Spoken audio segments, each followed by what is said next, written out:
નમસ્કાર, મુંબઈ સમાચારમાં આપનું સ્વાગત છે. અને અત્યારે હાલ જે રીતે સ્થાનિક સ્વરાજની ચૂંટણીનો જંગ જામ્યો છે, ત્યારે અમદાવાદ મ્યુનિસિપલ કોર્પોરેશનની પણ ચૂંટણી અત્યારે હાલ અને તેનો પ્રચાર ચરમસીમાએ પહોંચ્યો છે. પરંતુ કોંગ્રેસનો એવો આક્ષેપ છે કે અમદાવાદમાં કેટલાક વિસ્તારોમાં કોંગ્રેસના ઉમેદવારોને પોતાની ઓફિસ ખોલવા માટે ભાડે લેવા જવું હોય તો કાઠું પડી રહ્યું છે. અને તેનું કારણ છે ભારતીય જનતા પાર્ટીના પર તેમના આક્ષેપો છે કે ધાક ધમકીથી કદાચ નથી મળતું. તો આ બાબતે જાણવાનો પ્રયત્ન કર્યો મુંબઈ સમાચારે.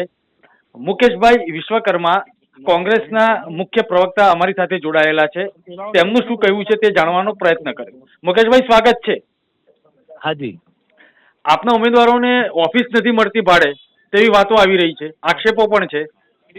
જુઓ, આ વાત એટલા માટે સાચી છે કે લગભગ 2002 થી આપણા લોકલાડીલા પ્રધાનમંત્રી અહીંયા મુખ્યમંત્રી હતા, અને ત્યાર પછી જેટલી વિધાનસભાઓ લડાઈ, આ સરખેજની કે ઘાટોડિયા વિધાનસભા કે મહાનગરપાલિકાની ચૂંટણીઓ, એની અંદર જે કોઈ માલિકીની જગ્યા આપે કે ભાઈ આ કાર્યાલય બનાવવા માટે તમે રાખો, એના અડધા કલાકમાં એમના ઉપર સત્તા પક્ષમાંથી ગમે ત્યાંથી અધિકારીનો, પોલીસનો ફોન આવી જાય કે એટલે એ તરત જ ના પાડે કે મારી જગ્યા નહીં આપી શકું. આવા અનુભવો અમને વખતો વખત વિધાનસભાના ચૂંટણીમાં અને કોર્પોરેશનની ચૂંટણીમાં થયા છે, જેનો હું તાદશ્ય સાક્ષી છું.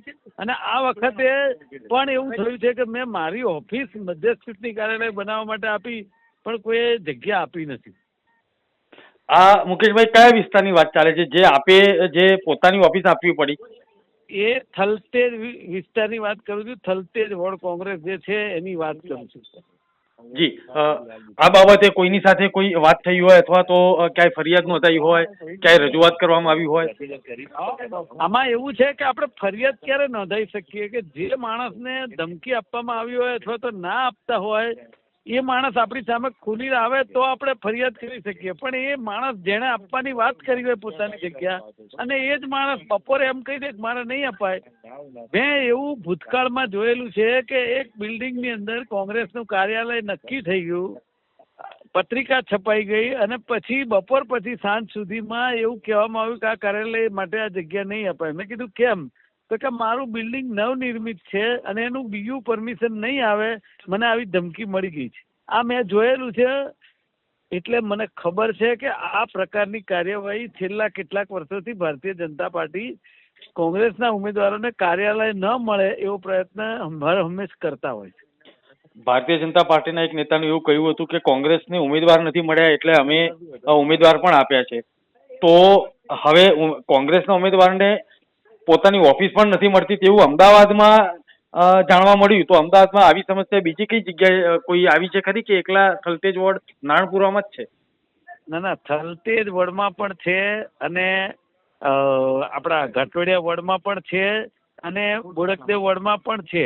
સમજો, એટલે ગોતા વોર્ડમાં તો એ લોકોએ પોતાની જગ્યા હતી એની અંદર કાર્યાલય બનાવ્યું છે. જે રીતે મેં કીધું એવી રીતે અમદાવાદના અમુક વિસ્તારોમાં કાર્યાલય એવી જગ્યા થયા છે જ્યાં પોતાની જગ્યા હોય એમાં તો કોઈ ના પાડી ના શકે.